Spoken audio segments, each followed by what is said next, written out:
Okay, good evening everybody. Second outdoor cheer. So today, by popular demand, I decided to address the idea of mystical healing or anything connected to mysticism. And second part of the title is spiritual entanglement. And I'll explain what that is. Just like a quantum entanglement, there is such a thing as spiritual entanglement. There's a connection beyond the physical and even emotional connection. There is a spiritual connection that God has created alongside with all physical world. He created a spiritual world. And that spiritual world is populated by angels and beings that the Torah describes and Tanakh describes in the words of Cheskel, when the parents of Shimshon, they meet Malach. You know, these are encounters of metaphysical nature, something that needs to be explained. Beyond that, beyond the upper spheres and Chayot HaKodesh and Malachim and all these things that we read every day in the prayer, the Malachim are saying the Shirah, they're saying Kadosh, Kadosh, Kadosh, they're saying Kedusha, and we invoke those images of Malachim, staying in the Katot of Malachim, the groups of Malachim, cadres of angels of all sorts that deliver a praise of God. And also, they're bound by their adherence to God's commands, and they carry out God's commands, like we see from the angel of Esau fighting with Yaakov, and he says, I have a command, this is my command. Lama tishal et shmi, why do you ask my name? When Yaakov says, what is your name? And the angel says, why do you ask my name? And Rashi comments over there, the angels don't have name, they get a name based on their designation and their mission, right? So they take like an avatar of whatever angel, and they give him a name, and that name becomes his mission. It could be Michael, Gabriel, Raphael, or whatever the mission is, and he goes and fulfills that mission. Therefore, they don't have a permanent name. But also there is a lower world. And we'll interact with this idea of upper and lower worlds. Well, lower world. Understanding his lower world consists of something called Sheol. Yaakov Avinu says that if you take my son Binyamin and Yosef is not here and Binyamin is going to be gone, Ve'oratem et sevati Sheola. You're going to bring my old age into the Sheol, right. So we understand this as being a Gehinam, being underworld and so on.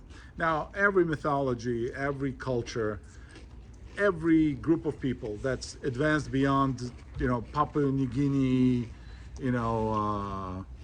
cannibals, they understand that there's such a thing as the upper spheres and lower spheres. There's a good and evil kind of concept.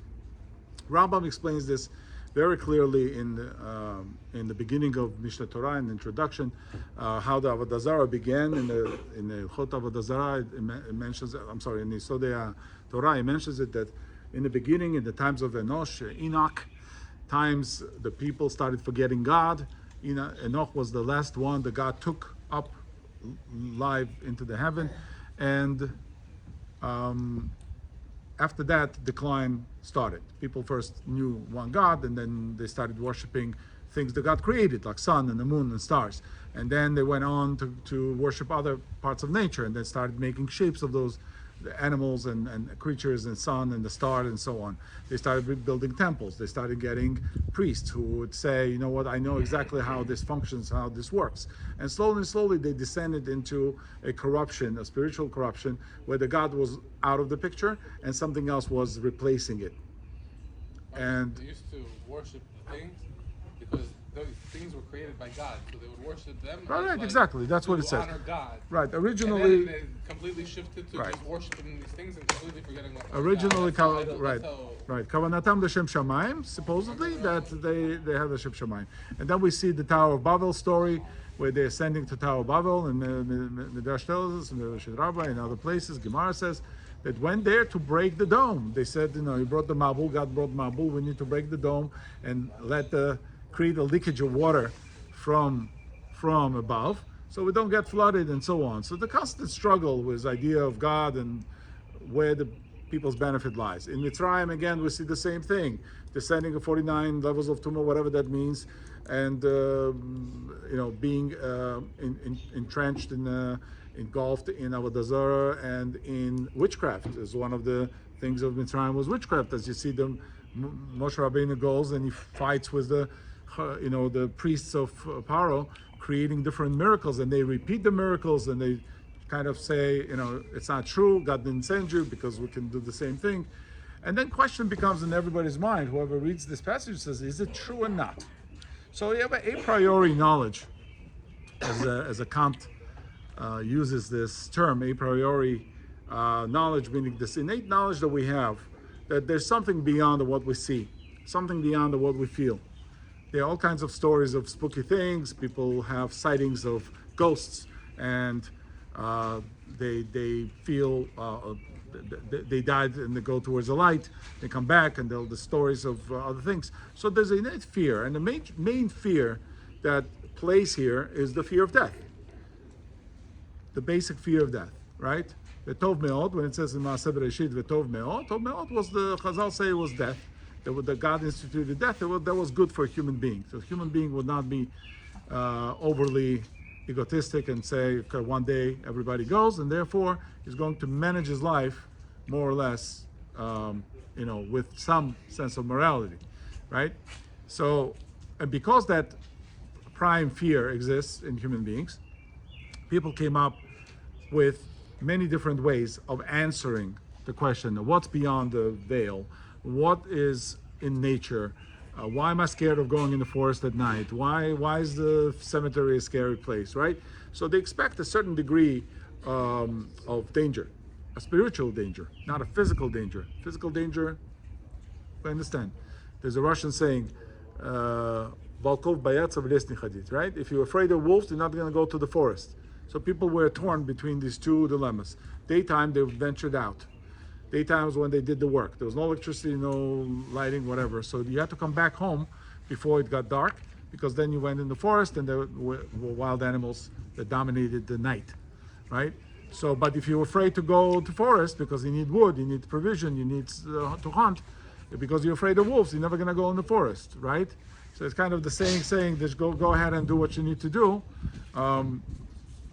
And they are also, from this fear and this descending into a corrupt, spiritually corrupt world, what emerged was many traditions of divination, witchcraft, and many practitioners of such actions and practices emerged. This were, as you know, from movies, from stories, from fairy tales, all types of wizards and witches and shamanic, types, healers, bushmen, and so on. Now, unfortunate thing is that it got a bad name even when people did okay things. When people acted within permissible, right? It still, even today, gets a bad rep.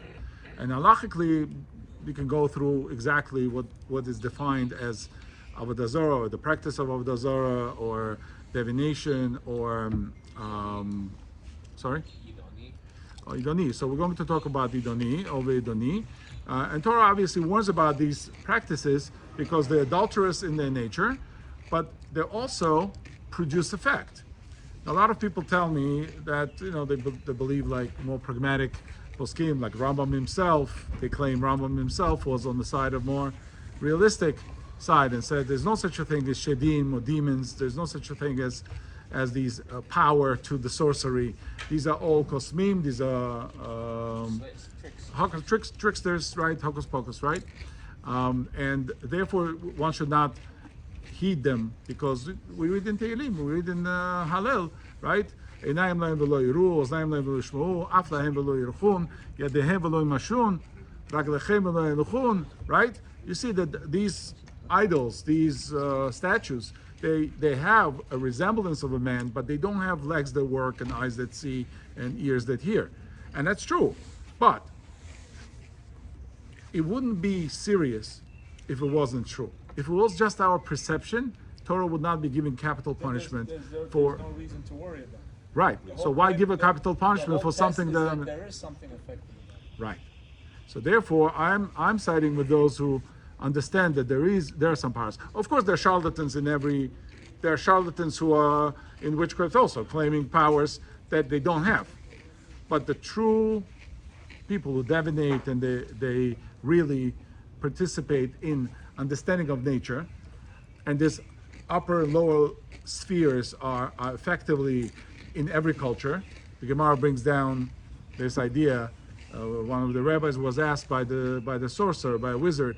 He says the upper chamber of the body, above the diaphragm, is controlled by one god, a Hormin, and the lower, the Persian.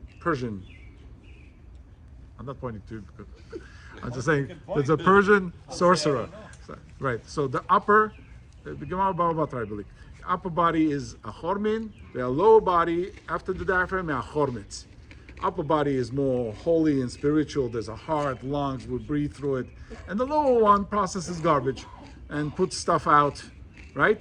So you have like a heaven, representation of heaven and hell, like right? Duality within the man himself. So the rabbi tells him, so how does the lower god allow the upper god to pass the food through the diaphragm into his territory, right? If there are two separate kingdoms, right? So we understand that it's just a mechanics that God created, and it's not two different entities dominating one or the other. But the idea of upper and lower exists. The idea of the Kedusha and Tumah exists. What the Torah does is creates an adaptation for us. In the Torah, it creates an adaptation for us to clarify for us what is permissible or not based on these ideas that already exist in the world. Number one, they are real. Number two, they have to be properly applied. Yes, the shechting and korban works, but you have to do it in the right way, in the right place, and the mizbeach and so on. They were not crazy when they were bringing sacrifices. Sacrifices we know from Cain and Hevel. They already brought sacrifices, and God honored animal sacrifice over plant sacrifice. But those things over time became attributed to the wrong deity, where the people had to attribute it to God himself. So when Avraham Avinu makes a pact with God and with the Akedat Yitzchak, God says, I do no longer wish for human sacrifice. He basically is rejecting, God is telling me, I'm rejecting any human sacrifice, because people said they sacrificed humans all the time. Phoenicians sacrificed their children. Why? Because the greatest devotion you can ever show God is to bring your own child to God. Story with Chizkiyahu Melech was that.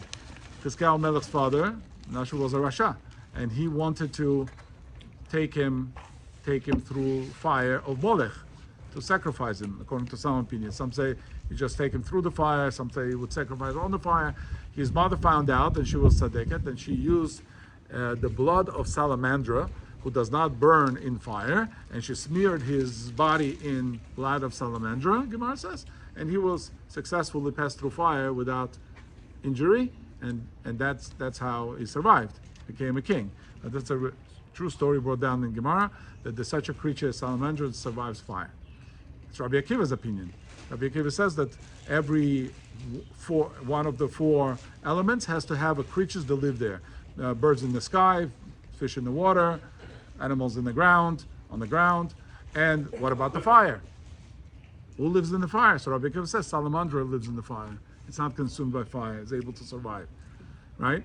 Now, you can say whatever you want, but I think we're not far from evidence of creatures living in an underwater volcanic at 400 degrees, 500 degrees, and they survive, right? And before you knew that, you thought this story would be crazy, salamandra surviving in fire. And then the scientists tell you, no, there's such a thing. And extreme thermal temperatures, that there's a biosystem there, right?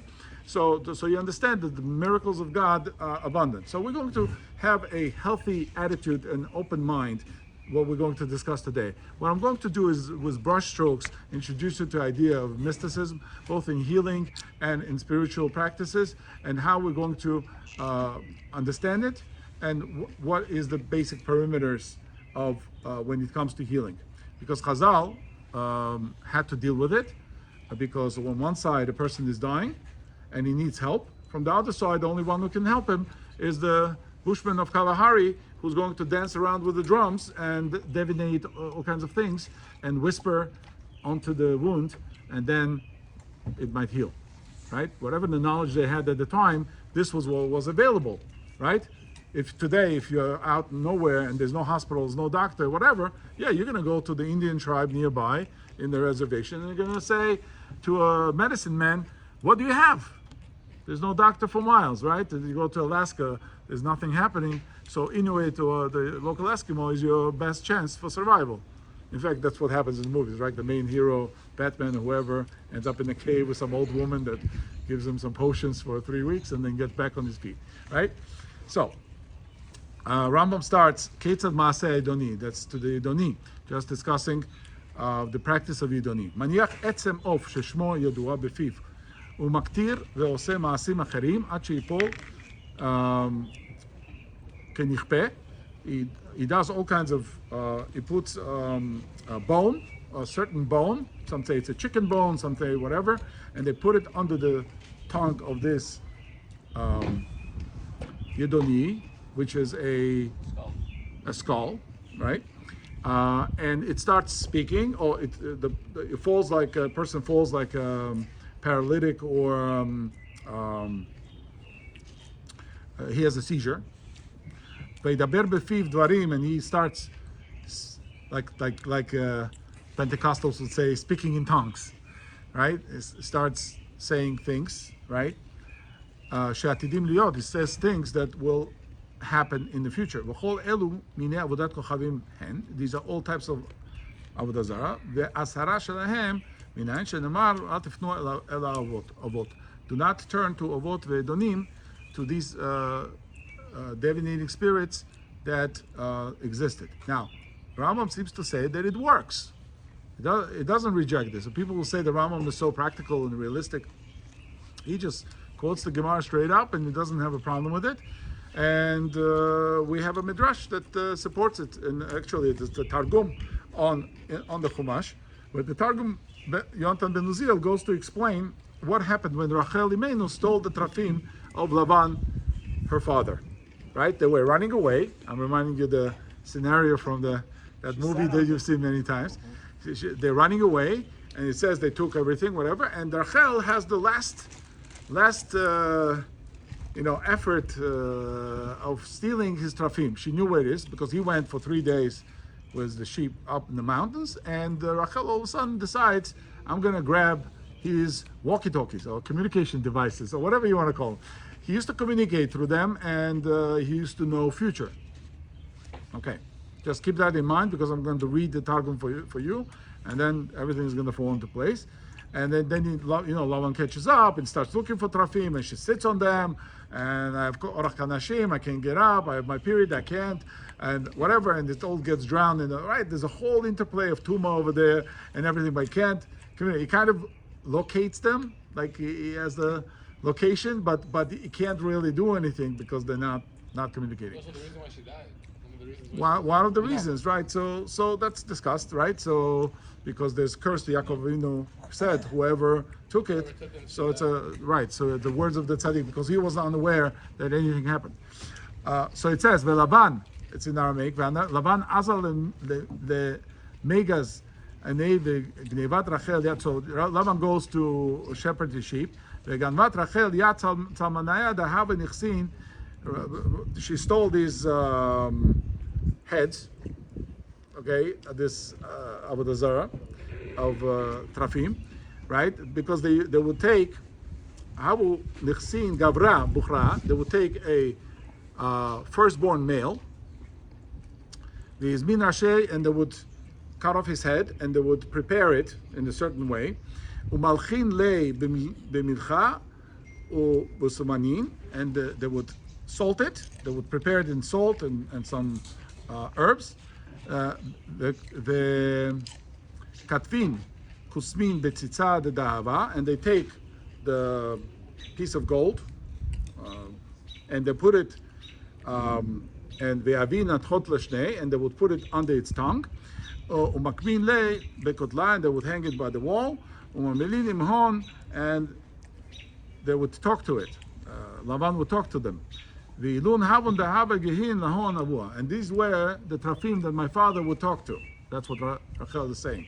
He would communicate with them, and obviously she observed that. And there's an actual thing like this. These are shrunken heads. Many of you have heard them. They remove the skull and then they boil them in the salt water and other ingredients until they become tiny and they become souvenirs. And until recently, they were very popular souvenirs.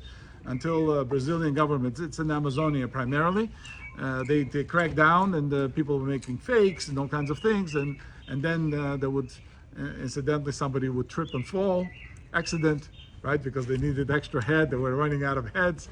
And this became a problem. And then story continues when Lavan comes up, catches up to them. There's underlined, by the way, you have all these notes on your phone if you want to look up. And the Ella, he catches up to them. So he says, why did you steal Lavan? According to Medrash claims, why did Yaakov possibly steal them according to Lavan, or somebody in his household stole them?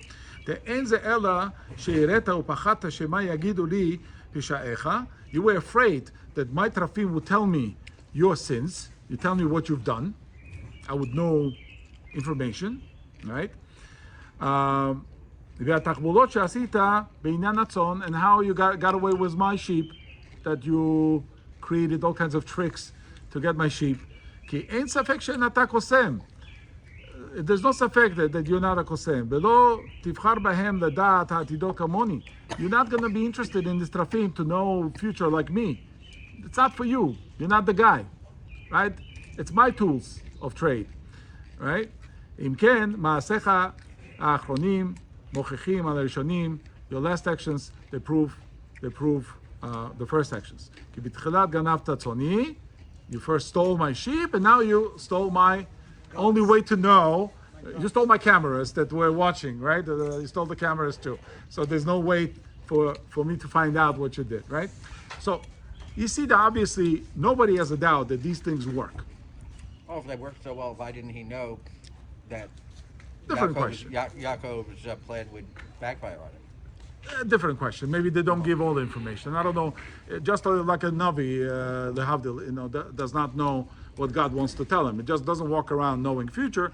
Whatever God decides to tell him, that's what. So whatever the Trafim would produce, that's what they would say.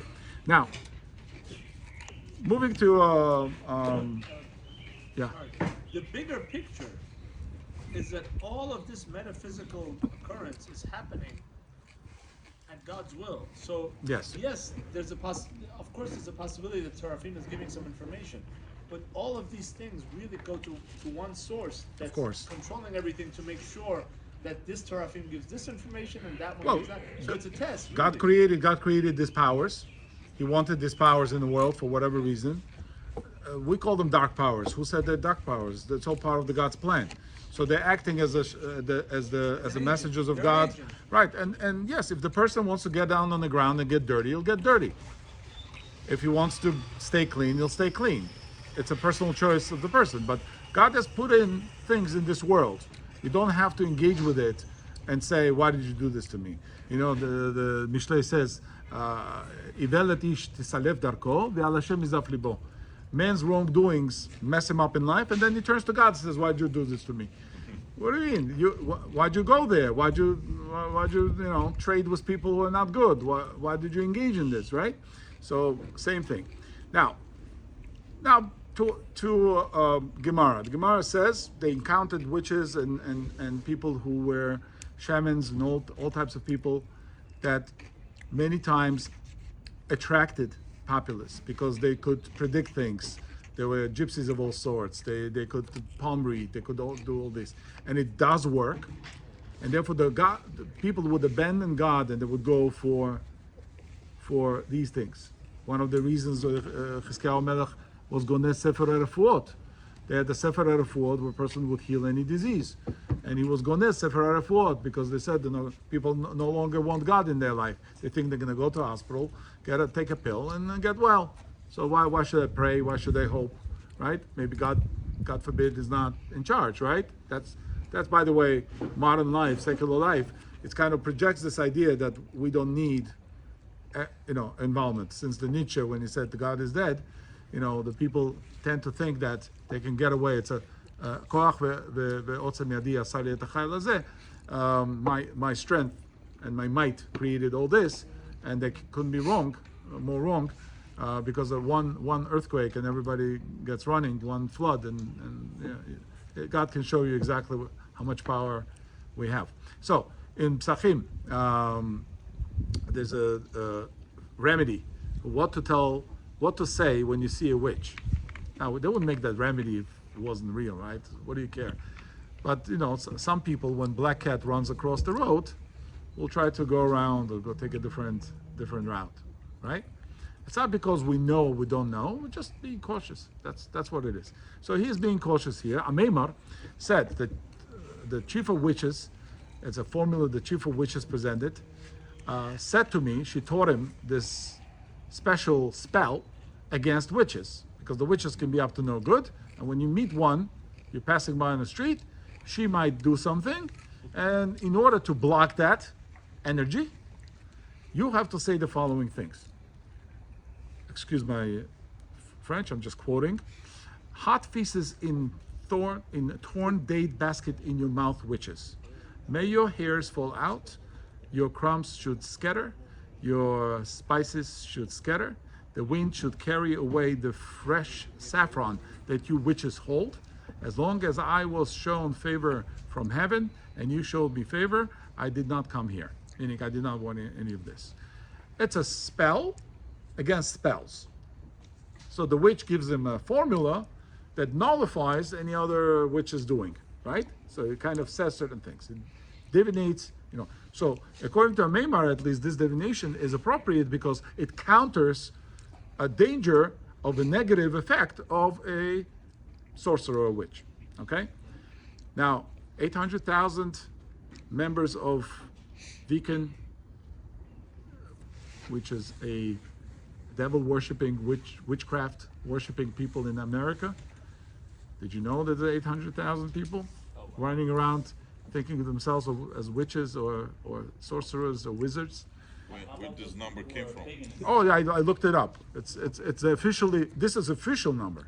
Forget unofficial. How about paganism? Right. So this is like falls. I don't know exactly where they draw lines of who exactly, but these are people who claim, people sitting in tarot cards reading and whatever, and they say they have special gifts.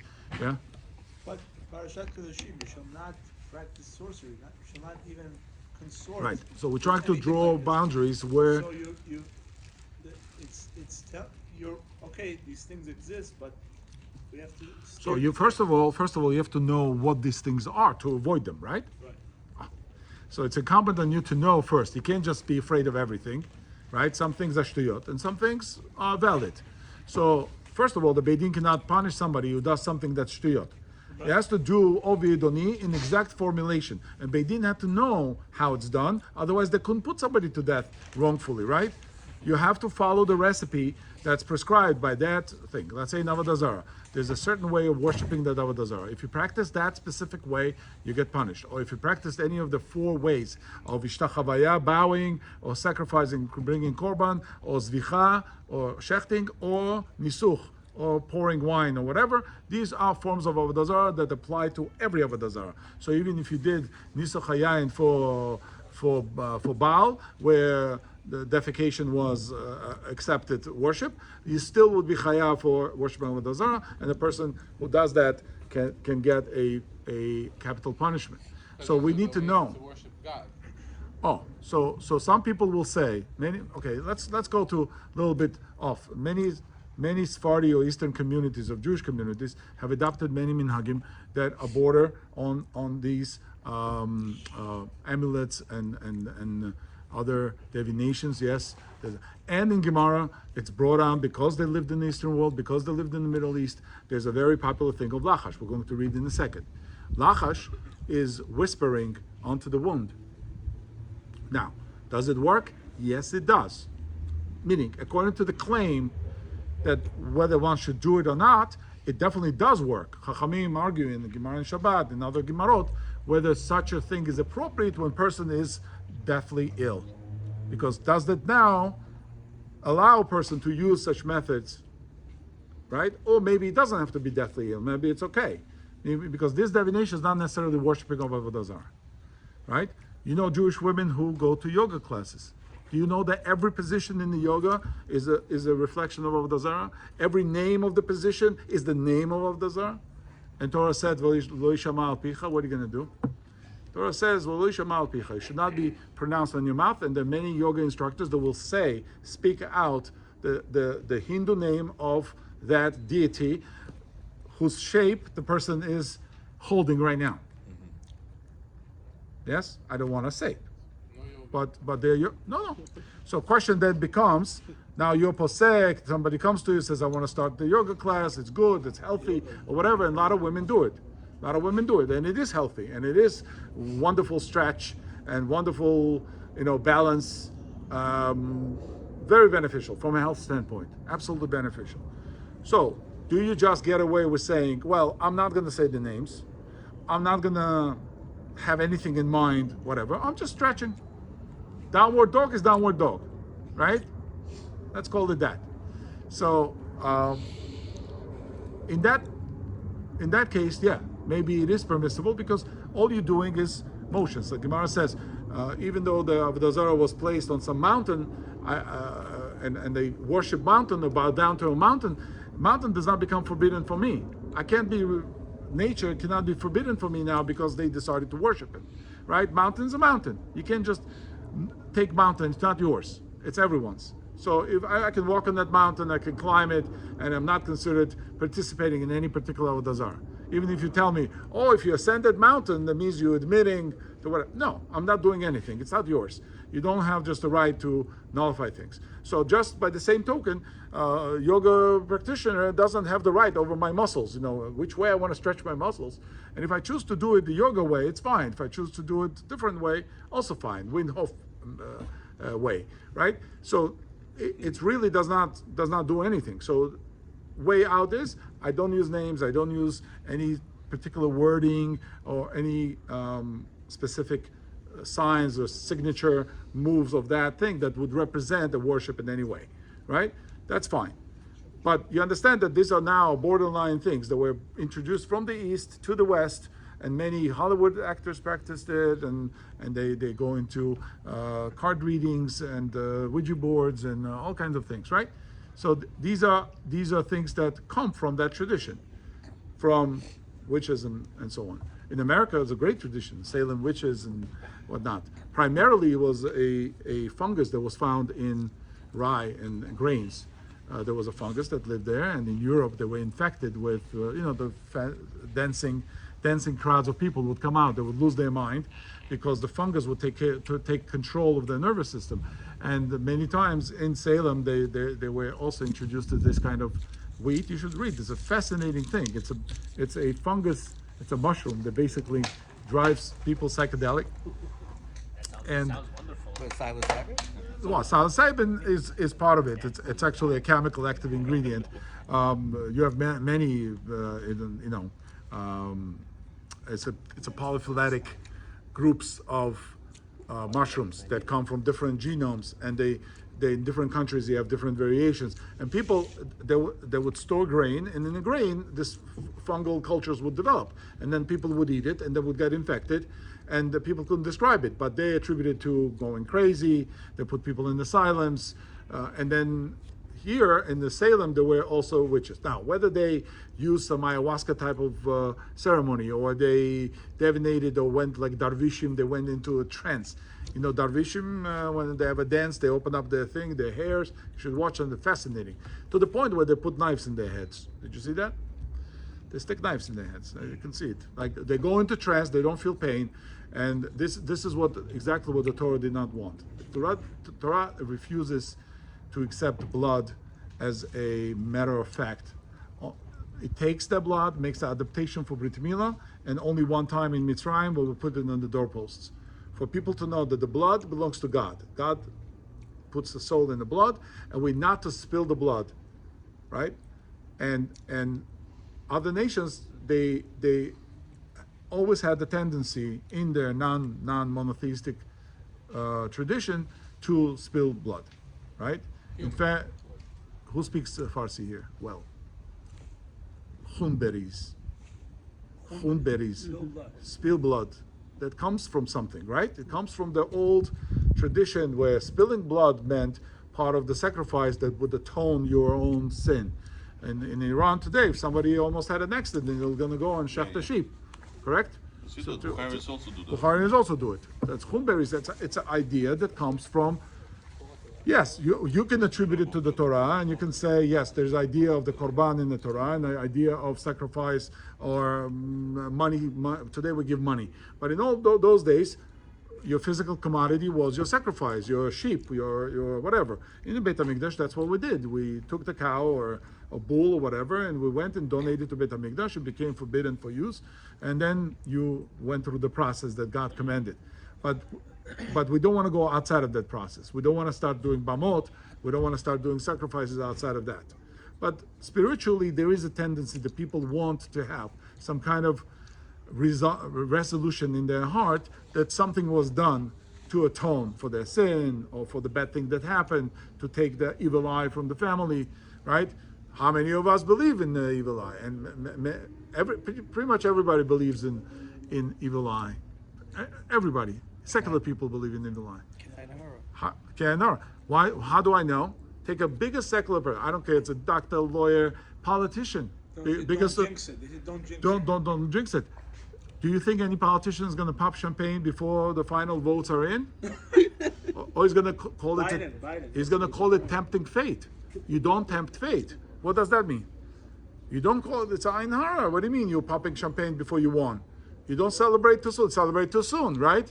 How many people come to the finish line to celebrate too soon, and then somebody passes them, right? All the time, right? It's a viral video. Right, exactly. Don't celebrate too soon. Yeah, go ahead. So really, the Torah is an acknowledgement and a codification of the proper way to acknowledge all of these different forces in the way that you give it a respect, that you're acknowledging that it's from one source. But if you don't codify it, then everybody's left to their avodah zarah. But if you do understand that the Brit Milah and the snake that eats the other snake and all of these other things, all of these other events that are happening are an acknowledgement that it's, like you're saying, it's all from him, yes. It's true, but if you do it the right way, then you're able to understand the source of it. If you do it the wrong way, let me digress for a second. I know it's a digression, but it's very important to know. And I know people who argue with me when I mention it. People get like, "What are you talking about? How could it be?" And I'll tell you something that's a little bit controversial, but it's important to know. There's nothing new in the Torah. I'm saying it in the recording. Torah did not come to give us something new. People did not murder even before the Torah. They understood it's bad to murder. But they understood it's bad to murder because it's in society. You shouldn't murder. I love my family. If you kill mine, I'll kill yours. Vendettas. So people kept away from murdering. Not right. So when the God came and said, "Do not murder," He didn't come to say, "Oh, you didn't know that it's not allowed to murder, and you used to go around murdering." No, people didn't murder before. They didn't steal before. Theft was frowned upon. It was frowned upon. Yes, in some societies, in Sodom and Gomorrah, they did all kinds of things, right? And maybe because of that, there was an initial thing that Abraham was called to be the leader, right? Why? Because the people can take logical reason why they don't do something, and they can take it too far. Yeah? Torah comes and says, I'm going to put a boundary. I'm going to say murder is forbidden. Just in case there will be a very advanced nation of Germany that's going to decide that, according to their laws in Nuremberg, that they crafted in Nuremberg, if people are reduced to semi-human status, like Jews, then it's okay. Then it's okay to evacuate them or dispose of them. They're like vermin, yeah? And that's where the Torah comes in and says, no, I'm giving you commandments to stop you at this point and say, no, not further than this. Yes, it's justified when you go to war. It's justified when you're punishing for something terrible, when you want your society to be just. And if there's a murderer, you take him out and kill him. But you cannot decide for your convenience or for some tyrant's desire to start going killing people. Torah says, do not kill, do not murder. Every other mitzvah, korbanot, all these things, Rambam brings it in Moreh Nevuchim, so there's an agreement with this idea that it's just a reflection of a natural tendency. I want to sacrifice, I want to spill blood, and I want to do something. I want to have some kind of a manifestation of a spiritual. And Torah says, okay, I'll give you that. I'll give you the way to sacrifice, where and how. You're not going to sacrifice people. You're not going to sacrifice. You're going to take an animal, and when you sacrifice an animal, you're going to say, this could have been me, right? And God has saved me and protected me, and now I bring this animal instead of me. Bring bikurim. Oh, you want to do something with your crops? No problem. Bring the bikurim. Say, I'm happy, right? I brought the bikurim, and I'm happy that I came. God gave me all these wonderful things, right? Be thankful. No problem. Considered the same like sacrifice? Because you're giving something that's so... Yeah, 100%. What is Orla? 3 years, don't touch the tree. What is Orla? A, you allowing the tree to mature. B, you say the God is in charge. He's going to give me what he's going to give me. Medically, you can say there's too many lectins and poisons in the tree in a young stage. It needs to ripen to get to certain maturity, so the fruit of the tree does not contain as much cyanide and benzaldehyde as well. That's what it is. Well, trees protect themselves from insects, and the reason is because they have toxins, and the fruit is, when it gets sweet, that's not how you know that it's edible, because now it has glucose, and glucose cancels out the cyanide and other effects. So we have lots of people who practice witchcraft. The Torah comes and says, first of all, known witchcrafts and divinations and other things are forbidden. And anything that we perceive that's comparatively similar to those, also forbidden. And we have to know. We have to read about it. We have to know what Satanists preach and do. We have to know all these things, because once they do it, and you don't recognize it, your children could be exposed to it. How many people into goth attend? How many people in a heavy rock and roll tend to go that way? Piercings, it starts with certain things, and then tattoos and other things, and it snowballs into God knows what, right? Because that's what it is. Extreme people do extreme things, and if there is no curbing of this appetite, people can take it too far. And fear of unknown, and this idea of belonging to something, to a club, to a group. People commit crime when they're in a group, right? The gangs, they go out and commit crime, and the person wouldn't do it by himself, but to show him that he's right, he's able, he's one of the soldiers, he's one of the guys that will go and do this. That's what's happening in New York. People get attacked. All this anti-Semitic stuff that's happening now. Why is it? It's only happening in groups because people feel less responsible when it's in the group, right? They're able to attack. We have other things. We have physical things. We have amulets. We have kameas. Kameh is absolutely okay. According to Gemara, you're allowed to go out in Shabbat. Gemara discusses what kind of kameh you can go out with in Shabbat. Kameh is the amulet that you wear for protection. Have you seen Israeli soldiers wear kameh? Almost like every Israeli soldier will have a kameh in the leather pouch. They have it on their neck. I don't know if you pay attention. Those people who write it, we don't believe in this. Whoa. Nowadays. Well, first of all, there are people who write it, and there are kamehs that they accepted, particularly in Sephardi circles. Definitely there are kamehs that have been passed down for generations that this kamehs work. Let's say for Yoledet, for a woman who's giving birth, or for whatever. They put it above her head, and they swear by it, and they say the kameh works. But it's definitely not part of the Avodah Zarah. Definitely not. It has holy names of Malachim, it has other things. So it's out of that realm, as long as you use it according to tradition. That's made by Kabbalists and other, whatever. I mean, it's up to you if you want to practice it. You don't have to. There's no one who writes it now. You know? I knew somebody, I hope he's still alive, is in Israel, but he used to come to yeshiva to Main Street, and he used to write kamehs. And I spoke to him. I mean, it seemed like a fine person as far as the midot. He was not there to trick people or whatever. He just wanted people to. Well, he just charged for the kameh itself. He didn't charge for I don't know what. I mean. Is it the same as mezuzah? So that's my next point. The mezuzah is the God-sanctioned God-sanctioned writing. Tefillin is God-sanctioned amulet, right? So it's not out of the realm for us to write other things. Now, of course, you don't make a bracha on it, on a kamea, or you don't whatever. But Chazal knew and Gemara knew of different conditions where certain things worked. Now, there's a mechanism in the world. That's another digression. There's a mechanism in the world. God works through a mechanism. Yes, it's a metaphysical mechanism. It's a spiritual mechanism. But if you do certain things in a certain way, you can conjure up a certain forces. So, for instance, say Ma'inara, right? What is Lashon Hara? Lashon Hara is not a physical thing. Lashon Hara actually is not even a bad speech, as people understand. Lashon Hara is the same spiritual entity as Ayin Hara. Same. Meaning what? If I use my eye to look at something in a negative way, I can also use my tongue to speak something in a negative way. My tongue produces divination. It produces lachash. It produces words. And those words have a physical power to, through spiritual action, have a physical power to affect something. Meaning they go around the world and they land on something. Just like the Ayin Hara, just like whatever. The Lashon Hara also goes around the world. It's not like, he said something bad, and because of that I lost the business or something like that. No, those are things you can take to court and sue somebody, right? For defamation, right?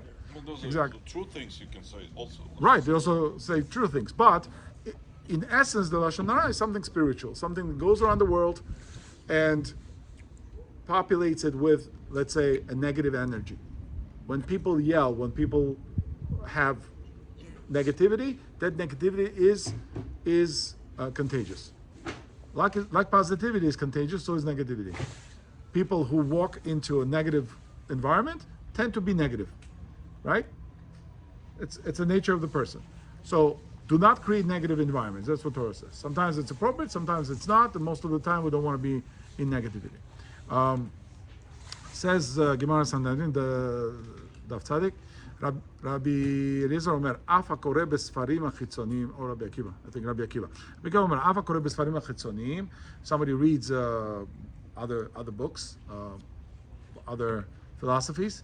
Ve'alochesh al HaMakah, when he does lachash on the wound, what he does is says certain words on the wound.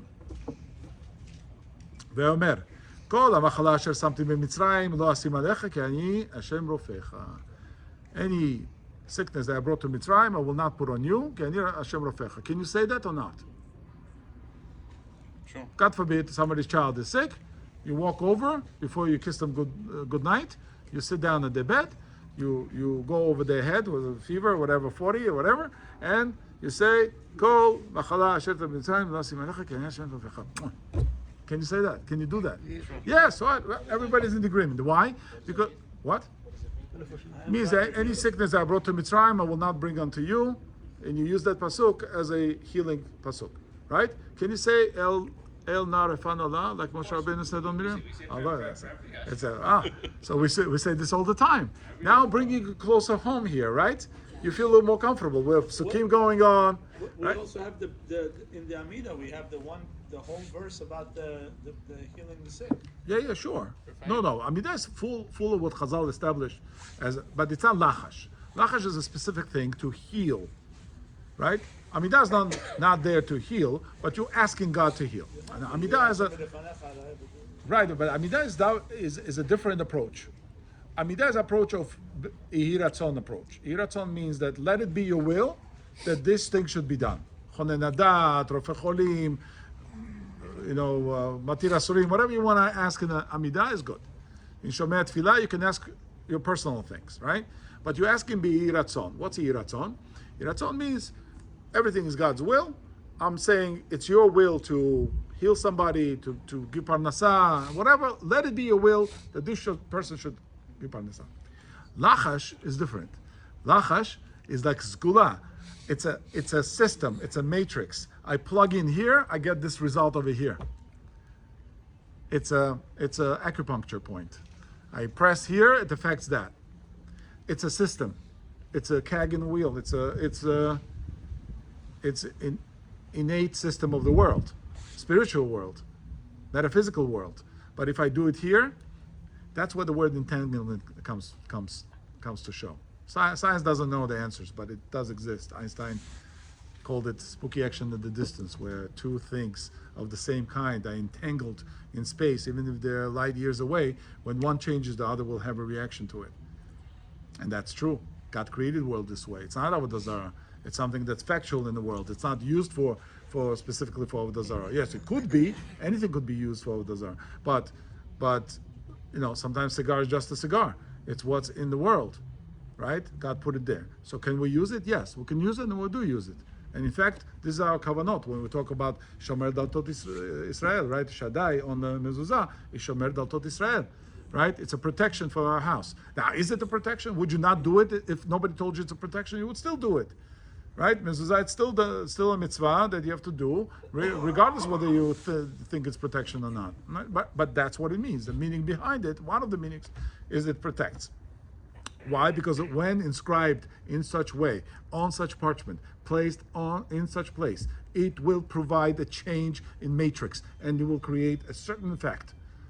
That's what we believe. When you put a tefillin on, if the tefillin is not written right, not kisidran, and not right parashiot, the straps are not made of leather, let's say, or whatever, then it doesn't work. And tefillin is extremely, by the way, I recently saw that tefillin touches every meridian point on the left side, like heart meridian, digestive meridian, whatever, the 7 times you wrap the tefillin. And on the head, it goes through all the meridian points on the left side and touches every point that is important for health in Chinese medicine. Now, I don't know if the Chinese are right. Maybe God just put that in the chokhmah of the Eastern people that always existed. Exactly, it's a system.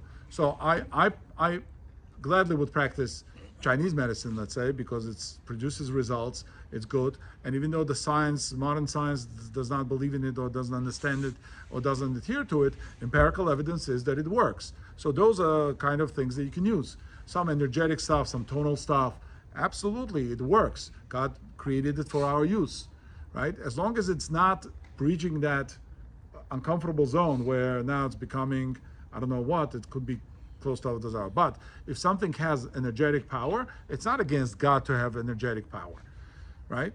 If it's used correctly. So if I know someone and is a Reiki practitioner, and she uses God's name to do thing. Maybe many Reiki practitioners use other divine sources for their work. They channel different energetically. They channel divine sources. So she said, Yud Kei Vav Kei, that's what she imagines. Rav Avraham Abulafe famously has the entire prescription how to adhere to a proper Jewish way of healing in energetic world. He was himself an energetic healer, and he understood the idea of Or Hashem, the light of God, passing through the healer onto the patient, and this whole idea that we mentioned about Bikur Cholim, the one comes and takes the 1/60th of the sick person's sickness, right? The illness. It's true. Now, not provable. You can't put it to lab. You can't. There's no study that says, yeah, it's a 1/60th. No. But we have a tradition, and we follow the tradition that when you visit sick, you take 1/60th. It dilutes in you. Patel b'shishim, it dilutes in you, but he gets rid of 1/60th, right? And Gemara says, a person may not want to go. Why was this mitzvah established of Bikur Cholim? Person says, why should I get the sickness from him? I don't want to pick up the sickness from him. I want to be healthy. So Torah says, no, you have to go. And that's why there's a mitzvah commandment to go. It's not enough to do it through the phone or by email. Yeah. What about the formulation of the spices in the Mishkan? Yes, that's also formulation. You're not allowed to remake that. Yeah. Not only remake, what is the effect? 11 spices that we have, right? But you can't remake it in those portions. Right, because Chatzi Shur Asur Min Torah, because half the shiur we don't allow. You cannot make half the menorah exactly the way it was in Beit HaMikdash. You cannot make smaller or bigger because it's Chatzi Shur of the original. So that's separate isur. But I'm saying the spices work. But if you mechaser achad mehem chayav mitah, right? It says one of them is missing chayav mitah. A lot of people Ashkenazim don't like to read korbanot for that reason, because they say that it might be true that if they don't read it properly, all 11 Ktoret, spices, it may not end well, right? Alevona, v'chalbena, kosh, all this stuff. So, but there is mechanism behind everything God gave us. Now, let's go in a little deeper. You ready to go a little deeper into? Sure. So Rambam is practical. Rambam, you say is absolutely, pragmatic and likes likes This is what Rambam writes, and I believe one of the reasons you still don't have the ArtScroll translation of Rambam. You have an ArtScroll translation of Rambam? There's no ArtScroll translation. Why? This is what says Rambam in Yisodei Torah in Chelek Gimel. Kol hakochavim me'agalgalim. All of the stars and planets. Kulam baalei nefesh. They have a soul. Ve'de'ah ve'askel. They have knowledge. They have understanding. Hem. Ve'chem chayim ve'omdim. They are living beings. Ve'omdim, and they have their place. Umakirim et mi she'amar v'chaya olam. And they recognize the one who says, "Let there be world." Meaning HaKadosh Baruch Hu. They recognize God. Kol echad ve'echad lefi godlo ulefi ma'anato. Each one according to his statute and level. Meshapchim umfarim leyotzram kmo amalachim. And they praise God just like angels do. Keshem shemakirim HaKadosh Baruch Hu, just like they recognize God, kach makirim et atzman. They also have self-awareness. Yeah, did you know that Jupiter has a self-awareness? Sure. Right? Et atzman umakirim et amalachim shelemala mehem, and they know the angels, they're above them. Vedat hakochavim ve'galgalim muata midat hamalachim ve'gdola midat bnei adam. And their knowledge is lesser that of angels and is greater of that of human beings. Now, Why is it greater than that of human beings? Is that a question you want to ask? You don't want to ask the question like, what? The planets and stars are living? Yeah. Yes. Now, whichever way you want to understand, but the recent pictures that I put in here, I have several pictures where stars, here, let me just zoom in a little bit. How old are you and how old is Jupiter? Yeah. These are stars that are taken Gives me with the motivation to want to learn. with a regular camera. We have a high resolution cameras now, B9000 or whatever camera. And this is Regal and this is Venus. They don't look like one that they showed you in your school book. They're not planets like you thought. They're vibrating orbs of light. I don't know what that means, and I haven't been there. So, but my understanding is that something that Ramon just described could be true. This could be a vibrational thing about them that we may not hear, we may not understand what it is, but nevertheless it's there. There's spiritual component to everything God creates. And all of the universe sings the song of God. Everybody reads Perek Shirah, right? Perek Shirah is where the animals, each one says a pasuk, and they praise God in their own way. Because the entire universe sings the song of God. Recently on the TED Talk, there was a guy that actually recorded the vibrational sounds of planets, meaning he assumed the vibration, took the vibration, is a musician, and he basically took those hertz for each planet, whatever, and created a symphony out of it. Sounds like a beautiful thing, like a symphony. And he put it to music, and he says that's how they vibrate. Each one has their own vibration. And it's true. There could be all kinds of structures up there that God created that we don't even know. And astronomers will tell you all kinds of things unless they show me a non-CGI picture, right? So what does that mean? Is there communication? Is there spiritual communication? Is there something that we can see in this world that hints to metaphysical, hints to the powers of witchcraft, hints to some energetic powers, like in Tibet, like some practitioners of Qi, they heal people and they have electricity in their hands and they're able to communicate. Is there telepathic communication? Is there such a thing as remote viewing? These are the big questions of today. These are most exciting things. After you eat slice of pizza, that's the stuff you contemplate, right? If your belly is full, now we're going to talk about things for the mind. And here's the one conundrum for your mind. This is experiment. This is an experiment. I don't know if you can see. There's an experiment here where there's a little green robot, and there's a chick inside a box with a plexiglass halfway. And here there are two panels with drawing of lines, A and B. Just remember visually A and B, two panels. And these two panels represent the drawing this robot does. It has a pen inside the robot, and it's randomly programmed to walk around a piece of paper drawing a pattern. So it's randomized, completely randomized. It goes wherever it goes, then it bumps into the sides and goes back. It's like a Roomba? Yeah. Okay, sure. Similar to that. So what they did, they basically did imprinting. Remember when I spoke about imprinting? Chicks are born, and whatever they see in front of them first, they follow that. And that's called imprinting. And in this case, the chick is born, and he sees this robot. The robot is moving, and chick is let loose onto this piece of paper, and the chick follows robot. It follows robot everywhere. This experiment was made by a French scientist. It's actually repeatable, most repeatable experiment. You can go and do it yourself if you want. His name is René Péoche. You should look it up. There's a video of actually the entire thing. There's a documentary in it. And chick is following the robot because the chick has imprinting of the robot. He thinks robot is its mother and just follows the robot. But the chick knows that he wants to be close to the mother. So when they take the chick and they put it in a box next to this piece of paper, this is where the chick is this box, then chick starts chirping for the mother. You know what the robot does? Robot starts moving closer to the box. And the pattern shows every instance that robot wants to be closer to the chick.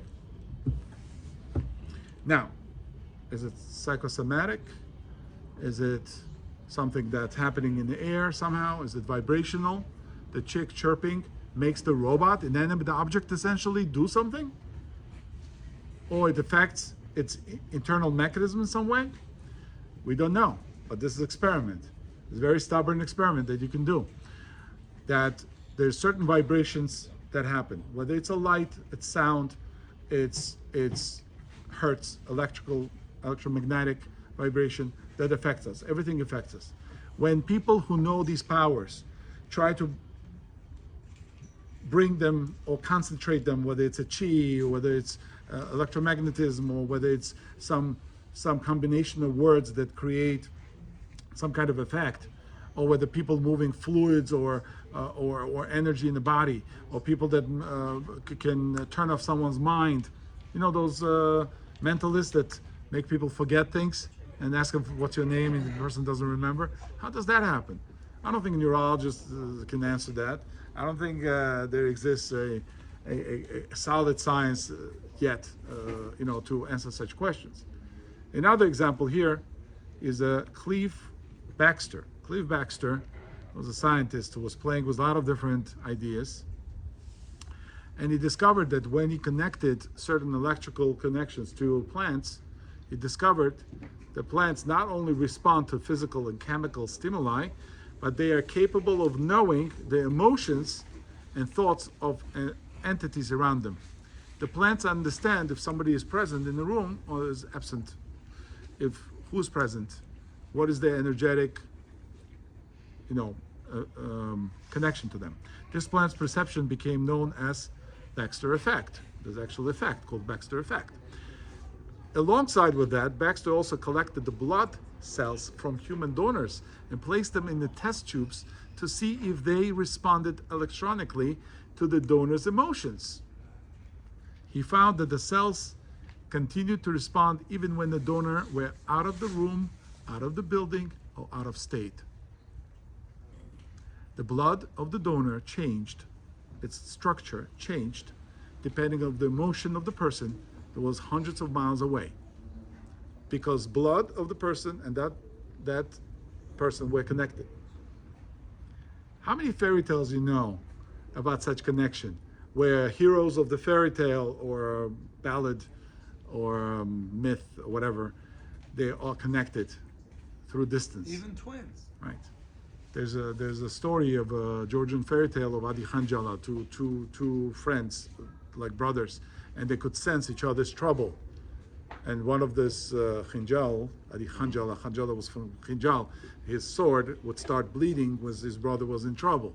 So this communication, a telepathic or remote communication that we feel. This is the spiritual entanglement I was talking about, because it does exist.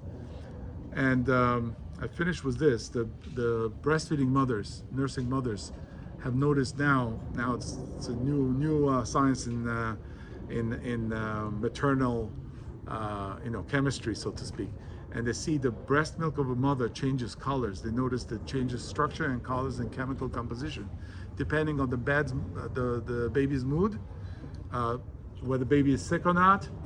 And one of the mothers went and she got stuck for 4 hours, and baby was hungry for 4 hours, and he was waiting for her.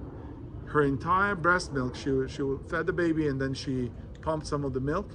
The entire milk was almost water, because the system knew the baby is dehydrated, so converted the entire milk mostly to water, just to make sure the baby is not dehydrated.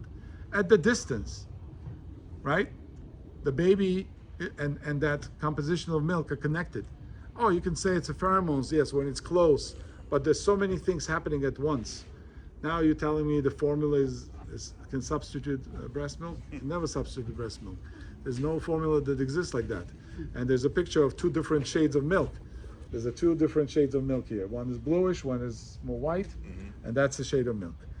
The bottom line is, I just want to open your eyes to this idea of spirituality, idea of the spiritual practices that are allowed and are okay, that we should study them, we should understand them better, to know what they do for us. Sometimes we'll get affected, sometimes we'll not. But psychosomatic stuff works for a lot of people. And if we know them and we understand how they operate and what creates them, then we can use it for good. We can use it for your most profound prayer. We can use it for the kavanah that you're supposed to have with the mitzvot, in the relationship with husband and wife and friends and people in the community. All of that are good vibes that are created with our internal spiritual conditioning. So I'll end with this quote. It's a wonderful quote. It says, "Those who dance are considered insane by those who can't hear the music." Right? The dancing people, people talking on the phone and you think they're crazy, but they have the earpiece, right? So how would you know if you don't feel the vibration, if you don't feel that spiritual connection yourself? So idea is to get off the phone, spend more time with your loved ones, family, friends, have a nice conversation, have an engaging, thought-provoking discussion. And that brings people closer. That sparks that electricity that we all have, creates that spiritual tone that we all need. And we're not stuck in our own world. That's a sensory deprivation that it creates, and obviously deficiency in spirituality. I don't need studies to show me that people are less spiritual when they engage only with technology and things that matter day to day, but they're not looking at the bigger picture and in a wider gamut of things and colors that God has to offer in this world. Thank you so much. Pleasure. Thank you.